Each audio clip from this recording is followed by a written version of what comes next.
বিসমিল্লাহির রহমানির রহিম। অনলাইন রসায়ন ক্লাসে তোমাদের স্বাগতম। আশা করছি তোমরা সবাই ভালো আছো। আমার এই ক্লাসটি আমি তৈরি করেছি একাদশ শ্রেণীর শিক্ষার্থীদের জন্য, যারা এই বছর রংপুর সরকারি সিটি কলেজের পরিবারভুক্ত হলে। রংপুর সরকারি সিটি কলেজের পক্ষ থেকে আমি তোমাদের এবং তোমাদের অভিভাবকবৃন্দের প্রতি সালাম ও শুভেচ্ছা জানাচ্ছি। আমরা অত্যন্ত আনন্দিত তোমাদের পেয়ে।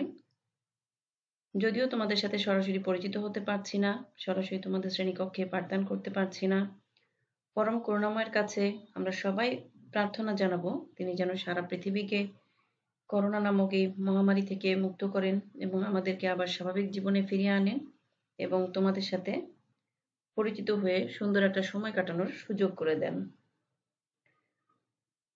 পাঠদানের শুরুতেই আমি আমার পরিচয়টি দিচ্ছি।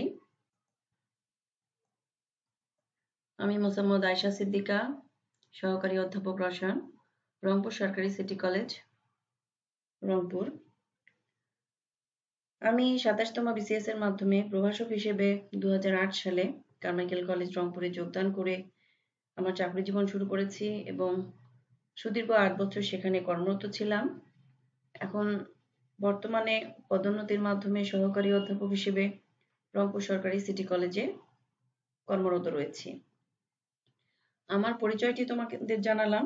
আগামীতে যখন সরাসরি তোমাদের ক্লাস নেওয়ার সুযোগ হবে তখন তোমাদের পরিচয় জেনে নেব ইনশাল্লাহ। তোমরা ইতিমধ্যেই তোমাদের সিলেবাস পেয়ে গেছো। তোমরা জানো রসায়নের ২টি পত্র রয়েছে, প্রথম পত্র এবং দ্বিতীয় পত্র। একাদশ শ্রেণীর অর্ধবার্ষিক পরীক্ষার সিলেবাসে তোমাদের ৩টি অধ্যায় রয়েছে। অধ্যায়গুলো হলো ল্যাবরেটরির নিরাপদ ব্যবহার, গুণগত রসায়ন এবং পরিবেশ রসায়ন। এর মধ্যে আমি তোমাদের গুণগত রসায়ন অধ্যায়টি শুরু করব। আশা করব আমাদের ক্লাসগুলো তোমরা ক্লাসে উপস্থিত থাকলে যেভাবে গুরুত্ব দিতে সেভাবে গুরুত্ব সহকারে দেখবে এবং পাশাপাশি সংশ্লিষ্ট অধ্যায়টি বই থেকেও পড়ে নেবে। কোনো কিছু বুঝতে সমস্যা হলে কমেন্ট করে জানাবে, তা নাহলে আমরা বুঝতে পারবো না তোমরা বুঝতে পারছো কিনা। যাই হোক, আমরা এখন পড়াশোনার মূল আলোচনায় ফিরে আসব। আমি আগেই তোমাদের বলেছি যে আমি তোমাদের গুণগত রসায়ন বা কোয়ালিটেটিভ কেমিস্ট্রি অধ্যায়টি পড়াবো। অধ্যায়টির শুরুতেই আমি তোমাদের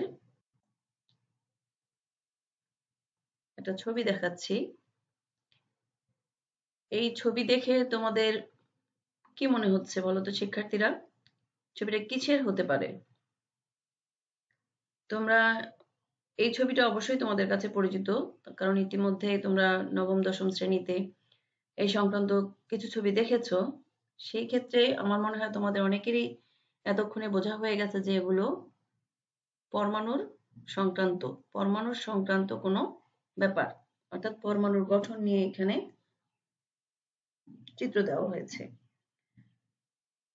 তাহলে আমাদের আজকের আলোচ্য বিষয় হবে গুণগত রসায়ন অধ্যায়ের পরমাণুর গঠনের প্রাথমিক আলোচনা। আজকের পাঠ শেষে তোমরা পরমাণুর গঠন কয়টি ও কি কি তা বলতে পারবে, পরমাণুর মূল কণিকা সম্পর্কে বলতে পারবে, পরমাণুর স্থায়ী মূল কণিকাগুলো সম্পর্কে বর্ণনা করতে পারবে এবং আইসোটোপ, আইসোবার এবং আইসোটোন কি তা বলতে পারবে।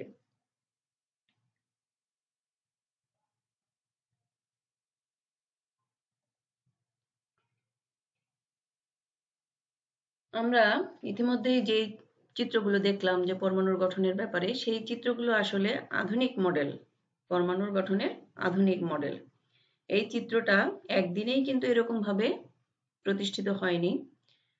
যুগে যুগে বিভিন্ন বিজ্ঞানী অসংখ্য পরীক্ষা নিরীক্ষার মাধ্যমে কিন্তু আজকের এই মতো বা এই গঠনটা উপস্থাপন করতে সক্ষম হয়েছেন।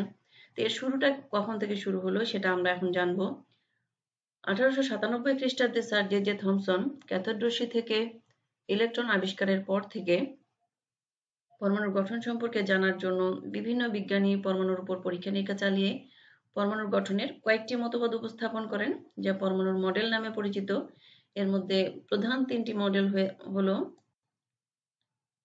রাদারফোর্ডের পরমাণু মডেল, যা 1911 খ্রিস্টাব্দে উপস্থাপিত হয়েছে, বোরের পরমাণু মডেল, যা 1913 খ্রিস্টাব্দে উপস্থাপিত হয়েছে, এবং আরো একটি হলো কোয়ান্টাম বলবিদ্যা পরমাণু মডেল, যা 1924 থেকে 1932 খ্রিস্টাব্দে উপস্থাপিত হয়েছে।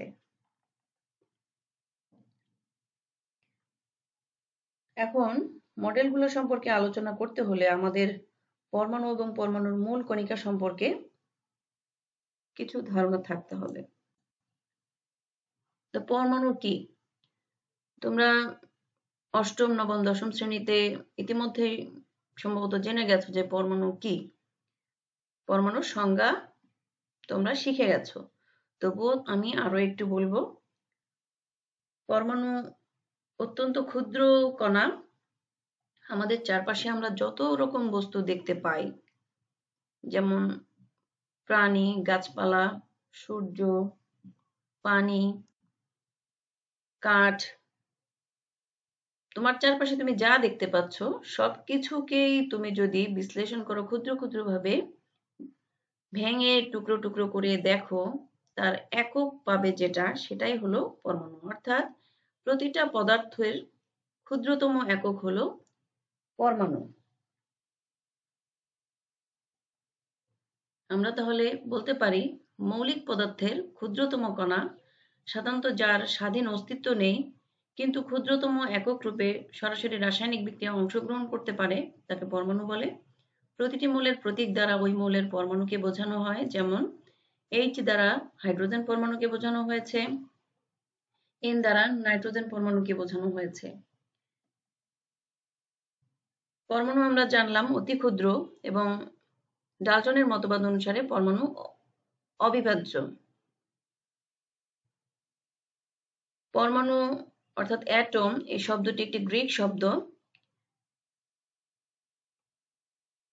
এই পরমাণু যে অবিভাজ্য এটা সর্বপ্রথম বলেছিলেন বিজ্ঞানী গ্রিক দার্শনিক ডেমোক্রিটাস।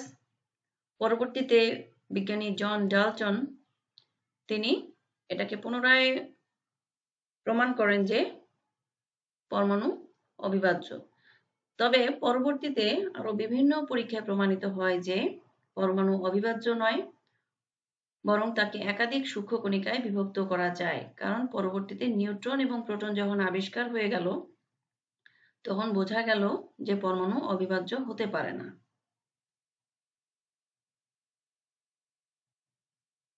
এখন এই যে এই পরমাণুকে যে আমরা বিভিন্ন একাধিক সূক্ষ্ম কণিকায় ভাগ করছি, অর্থাৎ পরমাণুকে ভাঙলেও অনেক সূক্ষ্ম সূক্ষ্ম কণা পাওয়া যাচ্ছে। যেসব অতি সূক্ষ্ম কণিকা সাধারণত সব পরমাণুতে উপস্থিত থাকে বা পরমাণু যে সব উপাদান দ্বারা গঠিত তাই হলো মূল কণিকা। মূল কণিকা তিন ধরনের। একটি হলো স্থায়ী মূল কণিকা, অর্থাৎ যে সব মূল কণিকা সব মৌলের পরমাণুতে বিদ্যমান তাকে স্থায়ী মূল কণিকা বলে। যেমন ইলেকট্রন, প্রোটন, নিউট্রন।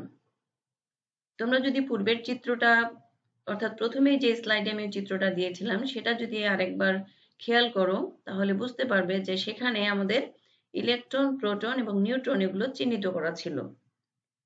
প্রোটন এবং নিউট্রন কেন্দ্রে ছিল এবং ইলেকট্রন বাইরের কক্ষপথে ছিল। এরপর অস্থায়ী মূল কণিকা।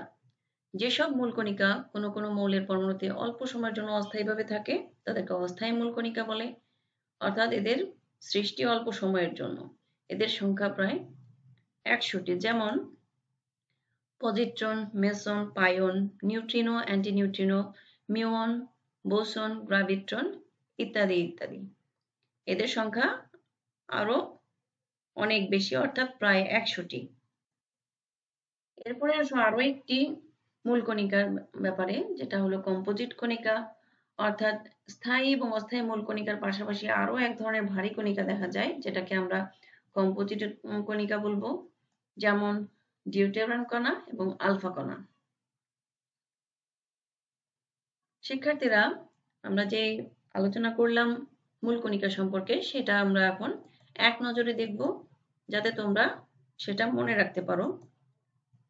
যেমন মূল কণিকাকে স্থায়ী মূল কণিকা, অস্থায়ী মূল কণিকা এবং কম্পোজিট কণিকায় শ্রেণীভুক্ত করা হয়েছে।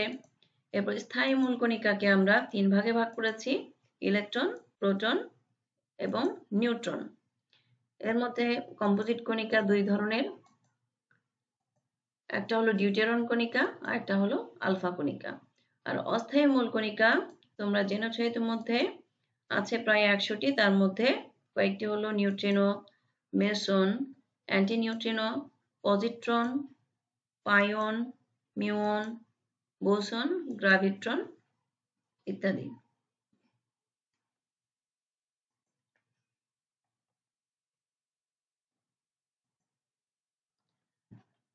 আমরা এখন 3টি স্থায়ী মূল কণিকার বর্ণনার দিকে যাব।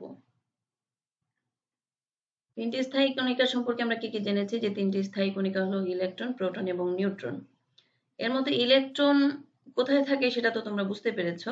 ইলেকট্রন থাকে একটা পরমাণুর যে বাইরে কতগুলো কক্ষপথ দেখেছো, সেই কক্ষপথের মধ্যে ঘূর্ণায়মান হিসেবে ইলেকট্রন থাকে।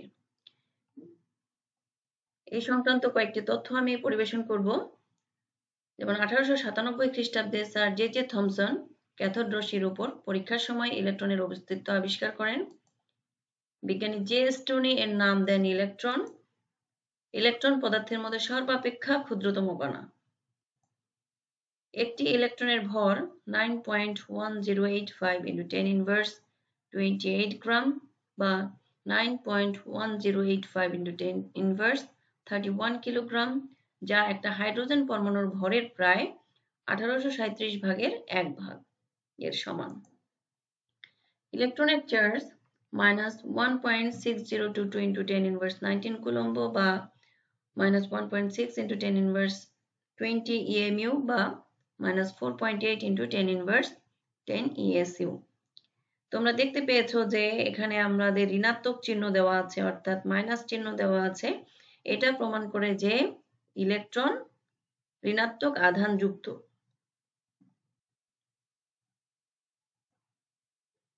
তারপর প্রোটন সম্পর্কে আমরা কি জানি? প্রোটন আমরা দেখেছি কোথায়? চিত্রের মধ্যে প্রোটন দেখেছি কেন্দ্রের মধ্যে, সেটা আছে একসাথে নিউট্রনের সাথে, অর্থাৎ কেন্দ্রে থাকে প্রোটন এবং নিউট্রন। সেই প্রোটন সম্পর্কে তথ্যগুলো হলো 1886 খ্রিস্টাব্দে জার্মান বিজ্ঞানী গোল্ডস্টাইন ক্যাথোড রশ্মি নলে ধনাত্মক আধান আবিষ্কার করেন, যার নাম প্রোটন। প্রোটন হচ্ছে প্রকৃতপক্ষে H+। এই H+টা কি? অর্থাৎ যে হাইড্রোজেন পরমাণু আছে, সেই হাইড্রোজেন পরমাণুর মধ্যে কিন্তু কোনো নিউট্রন থাকে না। সেখানে কেন্দ্রে থাকে একটি প্রোটন এবং তার বাইরের কক্ষপথে থাকে একটি ইলেকট্রন। সেই ইলেকট্রনকে যদি বিক্রিয়ার স্বার্থে কোনো কারণে সরিয়ে নেওয়া হয়, তাহলে সে ধনাত্মক আধান প্রাপ্ত হয়, অর্থাৎ সেখানে ইলেকট্রন বিহীন অবস্থায় থাকে।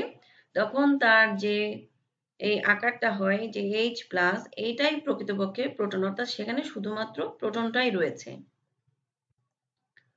প্রোটনের চার্জের পরিমাণ ইলেকট্রনের সমান, কিন্তু তা ধনাত্মক। প্রোটনের আধানের পরিমাণ হলো 1.6022 × 10⁻19 কুলম্ব বা 1.6 × 10⁻20 EMU বা 4.8 × 10⁻10 ESU। তোমাদের নিশ্চয়ই মনে আছে যে আমরা ইলেকট্রনের সময় বলেছিলাম যে ইলেকট্রন ঋণাত্মক আধান যুক্ত, আর ইলেকট্রনের বিপরীতটাই হলো প্রোটনের চার্জ, অর্থাৎ তা ধনাত্মক আধান যুক্ত। এবং তোমরা এই মানগুলো যে দেখতে পাচ্ছ চার্জের পরিমাণটা, সেখানে কোনো চিহ্ন দেওয়া নেই, পজিটিভ চিহ্ন দেওয়া নেই, কিন্তু তোমাদের ধরে নিতে হবে এটা পজিটিভ আধান যুক্ত। প্রোটনের ভর 1.672 × 10⁻24 গ্রাম, যা হাইড্রোজেন পরমাণুর ভরের প্রায় সমান। কারণ আমরা জানি হাইড্রোজেন পরমাণুর ভর হলো 1.673 × 10⁻24 গ্রাম। তার মানে প্রোটনের ভর হাইড্রোজেন পরমাণুর ভরের প্রায় সমান। সবার শেষে আসছি আমরা নিউটন সংক্রান্ত আলোচনায়। বিজ্ঞানী রাদারফোর্ড 1920 খ্রিস্টাব্দে পরমাণু নিউক্লিয়াসে আধানবিহীন একক ভর বিশিষ্ট এক ধরনের মূল কণিকার অস্তিত্ব প্রমাণ করেন বা কল্পনা করেন। 1930 খ্রিস্টাব্দে বিজ্ঞানী বুথ ও বেকার আলফা রশ্মি ব্যবহার করে নিউট্রন আবিষ্কার করেন। 1932 খ্রিস্টাব্দে বিজ্ঞানী চ্যাডউইক মৌলিক কণিকা হিসেবে পরমাণু নিউক্লিয়াসে চার্জ নিরপেক্ষ নিউট্রনের উপস্থিতি আবিষ্কার করেন। অর্থাৎ একজন বিজ্ঞানী যিনি অস্তিত্ব কল্পনা করেছেন, তারপর আরেকজন বিজ্ঞানী সেটা কল্পনা করে তার নামকরণ করেছেন এবং আলফা রশ্মি ব্যবহার করে নিউটন আবিষ্কারও করেছেন। আবার 1932 খ্রিস্টাব্দে চ্যাডউইক নিরপেক্ষ কণিকা হিসেবে নিউটনের উপস্থিতি আবিষ্কার করেছেন। এর ভর 1.675 × 10⁻²৪ গ্রাম, যা ইলেকট্রনের ভরের প্রায় 1839 গুণ।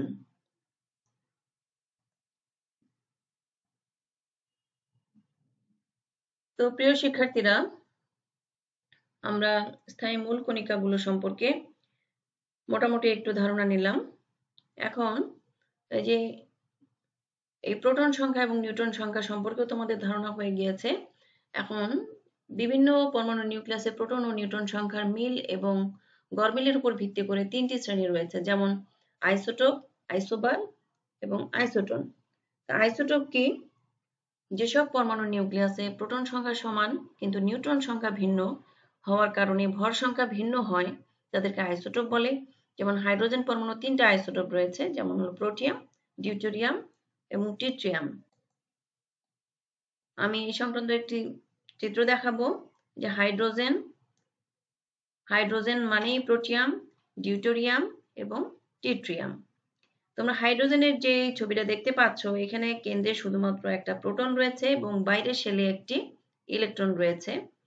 এখানে অর্থাৎ দেখতে পাচ্ছ যে এখানে কোনো নিউট্রন নেই, অর্থাৎ প্রোটন সংখ্যা একটি। দ্বিতীয় যে চিত্রটা, অর্থাৎ ডিউটেরিয়ামের ক্ষেত্রে তোমরা কি দেখতে পাচ্ছ? একটা প্রোটন সঙ্গে একটা নিউট্রন রয়েছে এবং বাইরের শেলে একটি ইলেকট্রন। এই ক্ষেত্রে প্রোটনের সংখ্যা একটা, নিউট্রন রয়েছে। এই প্রোটন এবং নিউট্রন এই দুইজনের যোগফলে কিন্তু ভর সংখ্যা। তাহলে আমরা এই যে হাইড্রোজেন, এই প্রতীকের বাম পাশে নিচে আমরা প্রোটন সংখ্যা জানি এবং বাম দিকের উপরের দিকে আমরা জানি এটা হলো ভর সংখ্যা। তাহলে এখানে নিউট্রন প্লাস প্রোটন এই দুটো যোগ করে এখানে তার ভর সংখ্যা দাঁড়ালো 2। আর এখানে তৃতীয় ছবি ট্রিটিয়ামের ক্ষেত্রে আমরা দেখতে পেয়েছি যে এখানেও প্রোটন সংখ্যা একটি এবং নিউট্রন সংখ্যা তোমরা দেখতে পাচ্ছ 2টি এবং ইলেকট্রন সংখ্যা একটি। এবং প্রতীকের ক্ষেত্রে দেখো যে তার বাম দিকে নিচে 1 এবং উপরের দিকে দেওয়া আছে 3, অর্থাৎ প্রোটন একটি এবং 2টি নিউট্রন যোগ করলে তার ভর সংখ্যা দাঁড়ায় 3। তাহলে এটা হলো ট্রিটিয়ামের প্রতীক। এটা ডিউটেরিয়াম, এটা প্রোটিয়াম। তাহলে আমরা কি তফাৎটা বুঝতে পেরেছি? তফাৎটা কি? প্রোটিয়াম, ডিউটেরিয়াম এবং ট্রিটিয়ামের মধ্যে তফাৎ হলো তাদের কি একই রয়েছে, তাদের প্রোটন সংখ্যা একই রয়েছে।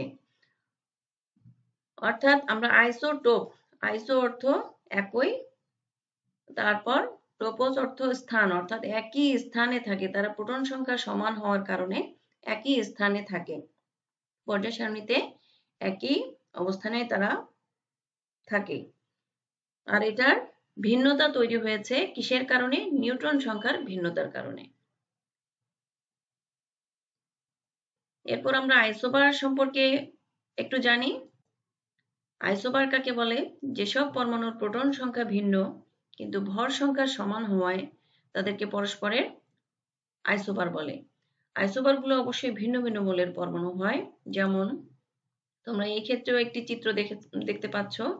যেমন এখানে শুরুতেই দেখো এটা কোন মৌলের চিত্র? এটা আর্গন, এটা পটাশিয়াম এবং এটা ক্যালসিয়াম। তা আর্গনের এখানে প্রোটন সংখ্যা দেওয়া আছে। এখানে যেহেতু আমরা প্রোটন সংখ্যা আমরা জানি যে এই প্রতীকের বাম দিকে নিচের দিকে এটা হলো প্রোটন সংখ্যা। এখানে দেওয়া আছে 18 এবং এখানে ভর সংখ্যা হলো 40। তাহলে কেন্দ্রে দেখি কি অবস্থা। কেন্দ্রে 18টা প্রোটন আর এখানে নিউট্রন সংখ্যা হলো 22টি এবং বাইরের শেলে 18টি ইলেকট্রন। অর্থাৎ ইলেকট্রন এবং প্রোটন এই দুজনের সংখ্যা কিন্তু সবসময় একই রকম হতে হয়, না হলে পরমাণু নিরপেক্ষ অবস্থায় থাকতে পারে না। এখন এখানে প্রোটন এবং নিউট্রন সংখ্যা ভিন্ন ভিন্ন হচ্ছে, কিন্তু প্রোটন সংখ্যা ভিন্ন আর ভর সংখ্যা সমান হলো কিভাবে? অর্থাৎ প্রোটন এবং নিউট্রন এ দুটো যোগ করে আমরা এখানে পেলাম আর্গনের ক্ষেত্রে 40। এরা কিন্তু আবার একই মৌলের ক্ষেত্রে হতে পারে না, অবশ্যই ভিন্ন ভিন্ন মৌলের ক্ষেত্রে হতে হবে। যেমন পটাশিয়ামের ক্ষেত্রে তার প্রোটন সংখ্যা 19 এবং তার নিউট্রন সংখ্যা 21, সেভাবে যোগ করলে সেটা হয়ে যায় আবার 40। আবার ক্যালসিয়ামের ক্ষেত্রে আমরা দেখতে পাচ্ছি ক্যালসিয়ামের পারমাণবিক সংখ্যা হলো 20 এবং তার প্রোটন, অর্থাৎ দেখতে পাচ্ছ যে প্রোটন সংখ্যা 20 যেটাই তার পারমাণবিক সংখ্যা, এবং সঙ্গে 20টি রয়েছে নিউট্রন এবং 20টি ইলেকট্রন, এবং অর্থাৎ দেখা যাচ্ছে 20 যোগ করলে আমরা 40 পাচ্ছি ভর সংখ্যা। তাহলে আমরা শিক্ষার্থীরা দেখতে পেলাম যে মৌলগুলো ভিন্ন ভিন্ন কিন্তু তাদের ভর সংখ্যা একই রয়েছে। এই ভর সংখ্যা পৃথক হওয়ার পেছনে কারণ কি? তার প্রোটন সংখ্যাও ভিন্ন এবং তার নিউট্রন সংখ্যাও কিন্তু ভিন্ন, এবং তাদের মোট ভর সংখ্যা এই তিনটা মৌলেরই কিন্তু সমান, অর্থাৎ এরা পরস্পরের আইসোবার। এদেরকে আমরা বলবো পরস্পরের তারা আইসোবার। আইসোটোন যেসব পরমাণুর নিউট্রন সংখ্যা সমান কিন্তু প্রোটন সংখ্যা ও ভর সংখ্যা অসমান তাদেরকে আইসোটোন বলে। আইসোটোন গুলোও ভিন্ন মৌলের পরমাণু হবে, যেমন আমরা এখানে দেখি যে বোরন এবং কার্বন। এখানে চিত্রে তোমরা কি দেখতে পাচ্ছ? এখানে দেখো 6 নিউট্রন, এখানেও আছে 6 নিউট্রন, এখানে 5 প্রোটন, এখানে হলো 6 প্রোটন, অর্থাৎ নিউট্রন সংখ্যা কিন্তু দুজনেরই একই রকম আছে, এবং এরা দুইজনে কিন্তু বোরন এবং কার্বন, অর্থাৎ দুইটি ভিন্ন ভিন্ন মৌল। একজনের এখানে তুমি দেখতে পাচ্ছ এই বোরনের নিচে বাম দিকে আছে 5 এবং কার্বনের নিচে আছে 6, অর্থাৎ এদের পারমাণবিক সংখ্যা বা প্রোটন সংখ্যা একজনের 5 এবং একজনের 6। আমরা এই কেন্দ্রেও সেটা লক্ষ্য করেছি, এখানে কেন্দ্রে দেখতে পাচ্ছি যে 5 প্রোটন আর এখানে 6 নিউট্রন। এদের যে ভর সংখ্যা সেটা হলো 11, আর এখানে 6 প্রোটন 6 নিউট্রন আর ভর সংখ্যা হচ্ছে 12, অর্থাৎ দুজনেরই নিউট্রন সংখ্যা সমান। এবং আমরা দেখতে পেলাম যে এটা ভিন্ন ভিন্ন মৌলের হতে পারে, অর্থাৎ আইসোটোপার এবং আইসোটোনের মধ্যে শুধুমাত্র আইসোটোপের ক্ষেত্রে একই ধরনের মৌল হবে, আর আইসোবার এবং আইসোটোনের ক্ষেত্রে ভিন্ন ভিন্ন মৌলের পরমাণু হবে। তাহলে শিক্ষার্থীরা, আমরা পরমাণুর গঠনের প্রাথমিক আলোচনার কিছু দূর অগ্রসর হয়েছি আশা করা যায়। আজকে আর বেশি ক্লাস আর আগাতে চাচ্ছি না, কারণ ভিডিওটা বড় হয়ে যাবে,